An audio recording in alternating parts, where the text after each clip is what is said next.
బండి ఏదో తేడా కొడుతుంది కాక స్ప్రింగ్ది.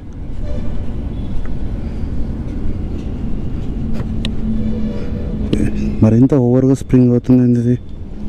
ఇక ఏదో తేడా కొడుతుంది బండి. ఇక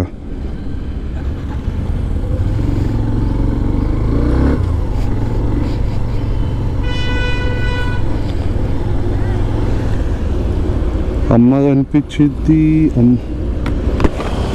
హెల్మెట్ తెచ్చుకోవడానికి. హెల్మెట్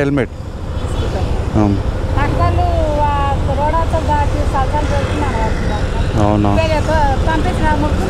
పోయింది బాగా తీసుకున్నా. తిన్నాడు. మెల్లగా పోతా. బాయ్. వేరేది తీసుకొని, ఇది కూడా తీసుకొని వస్తా. వేరేది తీసుకొని వస్తా. బాయ్. సరే. कितना भैया? कितना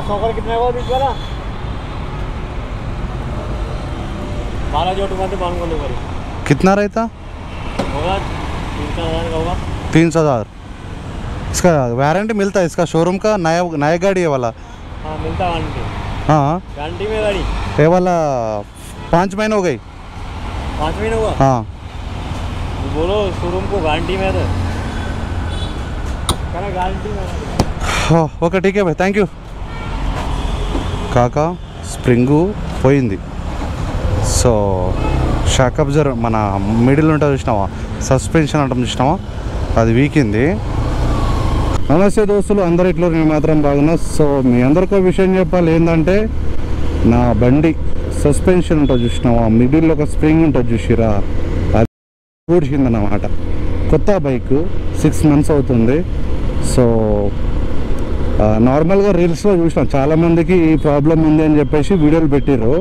సో నేను ఏమనుకున్నా అంటే నార్మల్ ఏదో ఒక బండికి ప్రాబ్లం అవుతుంది, ప్రతి ఒక్క బండికి అవుతుందా అని చెప్పేసి కొంచెం డౌట్ఫుల్గా ఉండే. సో దరిద్రం ఏంటంటే నాకే కావాలి ఇవన్నీ, నాకే కనిపించాలి ఇవన్నీ. సో అక్కడ మెకానిక్ షాప్ కడితే ఏమన్నా అది ఇరిగిపోయింది, 3-4 thousand అవుతుందని చెప్పిండు. సో నేను తీసుకొని కూడా ఒక 6 months అవుతుంది, వారంటీ వస్తుందా అని అంటే షోరూమ్ వెళ్ళండి, షోరూంలో చూపండి అని చెప్పిండు. సరే అని చెప్పేసి వెళ్తున్నా. సో మరింత బేకార్ ఉంది బైక్, ఎక్స్ట్రీమ్ బైక్. మరి వాళ్ళు ఏమంటారు ఏం కాదు అర్థమవుతలే, నిజంగా దిమాగ్ ఖరాబ్ అవుతుంది.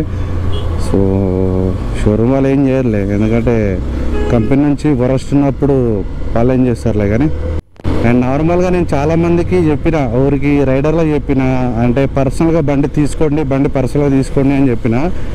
బట్ ఎంత వరస్ట్ ఉంటుంది అని చెప్పి పర్సనల్ తీసుకున్నా వేస్టే కదా. కాక ఆల్రెడీ ఈ ప్రాబ్లమ్ యూట్యూబ్లో కూడా చూసిన, చాలామంది వీడియోస్ అంటే కొన్ని వెహికల్స్కి అయినాయి.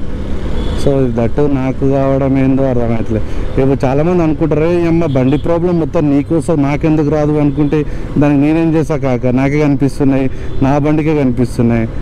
సో మరి మీ బండి ప్రాబ్లం మీకు ఇంక వస్తలేదు అనుకుంటా. నాకైతే దీనికి ఏమేమి ప్రాబ్లం ఉన్నాయో నాకు ముందే చూపించేస్తున్నానులే.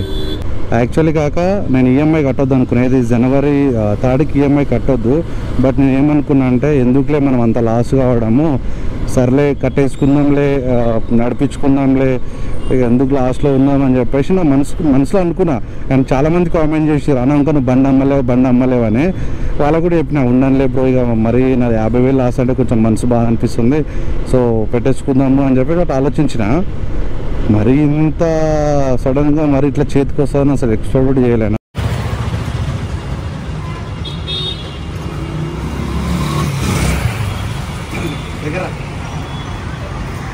కొత్త బైక్ తీసుకొని 6 months అవుతుంది. ఏం చేయాలని అర్థమవుతుంది. ఆల్రెడీ బండి అమ్మేద్దాం అనుకున్నా, ఏం చేస్తాం, బయటలో కింద వస్తుంది. ఇక్కడ ఉంది చూసిరా, ఇది మొత్తం ఇరిగిపోయింది లోపల, అది ఇరిగిపోయింది. షోరూమ్కి వెళ్తేనేమో షోరూంలో వాళ్ళు లేరు. సో ఏం చేయాలి చెప్పు, బండి అమ్మేయాలా లేకపోతే రిపేర్ చేయాలా, ఏం చేయాలన్నా. రిపేర్ ఖర్చు ఎంత అయితే అంటే ఇప్పుడు ఒకటి చేపిస్తే అయితే తెలియదు. దాంతోపాటు షోరూమ్ వాళ్ళు చాలా అంటే బయట మార్కెట్ ఏంటంటే ఎందుకు కొన్నావు అంటారు, కానీ ఇది The next day. Hi guys, good morning, welcome back to our channel official Sandy 1701. So ఏడికి వెళ్తున్నానంటే ఈరోజు ఎక్స్ట్రీమ్ షోరూమ్కి అయితే వెళ్తున్నా. సో నిన్న ఏమైందంటే మనకి కింద స్ప్రింగ్ ఉంటుంది చూసిరా, అది మొత్తం హెవీ ఊగుతుందని చెప్పేసి షోరూమ్కి వెళ్తే నిన్న సండే కాబట్టి ఎవరు రాలేరు స్టాఫ్, అంటే వచ్చిర్రు. నేను వెళ్ళడమే 4 o'clock వెళ్ళినా. సో అప్పటికే వాళ్ళు ఎవరు లేరంటే స్టాఫ్, ఒక అంకుల్ ఒక్కడు ఉండే. అంకుల్ కడితే రేపు రా బాబు అని చెప్పారు, అందుకోసం ఇప్పుడు వెళ్తున్నా. ఇంకా షోరూమ్ ఓపెన్ చేసిర్రు, చేయలేరు. ఓ కాకా చేయలేరు కాకా, సరే చేసిన తర్వాత చూద్దాం. సో కాక అడిగిన 2660 రూపీస్ ఉందంట దీని ప్రైస్.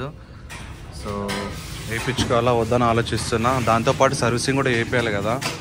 సో అన్న అయితే చేపిస్తా అంటున్నాడు. బట్ అది ఓవర్లోడ్, అంటే ఓవర్గా కస్టమర్ని ఎక్కిస్తున్నాం కదా. సో అది రీజన్ అనుకుంటా. చూసినా మొత్తం ఎంత ఖరాబ్ అయిపోయిందో, ఆయిల్ లీకేజ్ అయిపోతుంది. సో ఫ్రీ ఆఫ్ కాస్ట్ ఉన్నది అనుకున్నా, బట్ లేదంట ఫ్రీ ఆఫ్ కాస్ట్. ఎట్లా ఏంది ఏం అర్థమవుతలే. సో దాంతోపాటు ఏంటంటే మనం సర్వీసింగ్ కూడా వేయించాలి కదా. సర్వీసింగ్ కూడా టోటల్గా 4000 వరకు వస్తుంది అని చెప్తున్నా. సర్వీసింగ్ విత్ ఇది బ్యాకప్ జర్ మొత్తం కలిపి 4000 వరకు వస్తుంది అంటున్నాడు. సో బండి అయితే సర్వీసింగ్ ఇచ్చిన, సర్వీసింగ్ వచ్చి 4000 వరకు అవుతుంది అని చెప్పిండు. ఈవినింగ్ లోపు బండి ఇస్తా అని చెప్పిండు. నాకు తెలిసి అయితే మేబీ ఇది లాస్ట్ సర్వీసింగ్ అనుకుంటా నాకు హీరో ఎక్స్ట్రీమ్ నుంచి. నాకు తెలిసి అయితే 90% బండి అయితే తీసేస్తా, లాస్ అయిపోతా ఈజీగా. బట్ బండి మాత్రం అయితే పెట్టుకొని తీసేస్తా. బండి మన సెట్ కాదు, అర్థమైపోయింది బండి. ఓకే, బండి మొత్తం కంప్లీట్ అయిపోయిన తర్వాత మళ్ళీ తీసుకున్నాం. 2 hours later. సో గైస్ ఇది కంప్లీట్ అయిపోయింది, కొత్తది వేసిర్రు. సో నార్మల్గా ఫస్ట్ తీసుకున్నప్పుడు, అంటే ఫస్ట్ ఇచ్చినప్పుడేమో కాస్ట్ పడుతుందని చెప్పారు. తర్వాత మన హైటెక్ సిటీలో మా బ్రో ఉంటాడు షోరూంలో. ఆ బ్రో కాల్ చేస్తే ఏమన్నాడంటే ఫ్రీ ఆఫ్ కాస్ట్ వస్తుందని చెప్పిండు. తర్వాత నేను వచ్చిన తర్వాత అన్నతో మాట్లాడితే వస్తుంది వారంటీ అని చెప్పిండు. సో ఫైనల్గా మొత్తం అయితే కంప్లీట్ అయిపోయింది. ప్రాబ్లం ఏంటంటే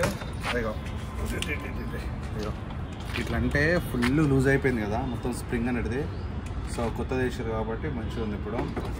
సో మెయిన్గా ప్రాబ్లం వచ్చిందంటే ఇది ఉందా, ఇది మొత్తం బెండ్ అయిపోయింది. సో ఇప్పుడైతే మొత్తం కొత్తది వేసారు, ఇప్పుడైతే మంచిగా ఉంది. తర్వాత మనం ఇట్లా ర్యాపిడో ఊబర్ చేస్తే ప్రాబ్లం అవుతుంట. ఎవరైతే బండి తీసుకోవాలనుకుంటారంటే జస్ట్ కాలేజ్ పర్పస్ కోసము, ఫ్యామిలీ పర్పస్ కోసం తీసుకోండి. ర్యాపిడో ఊబర్ మాత్రం బండి అయితే తీసుకోకండి, ప్రాబ్లం అయితే వస్తుంది. ఓకే, నేను మాత్రం మస్తు పర్షన్ పట్టబోయి బండి గురించి మాత్రం. నార్మల్గా అన్న చెప్పినప్పుడు 4000 అని చెప్పిండే, ఇప్పుడు ఫ్రీ ఆఫ్ కాస్ట్ కాబట్టి ఆల్మోస్ట్ తగ్గుతా అనుకుంటా ప్రైజ్ అయితే. ఇది మన పరిస్థితి, బండి ప్రాబ్లం. ఏం చేస్తాం, ఫ్రీ ఆఫ్ కాస్ట్ బండి ఎప్పుడు వచ్చేది తెలుస్తలేదు, ఎప్పుడు ఇట్లా మెయింటైన్ చేయాల్సి కూడా అర్థమవుతలేదు బండికి. నాకు తెలిసి ఇక తీసేస్తా బండి పక్క.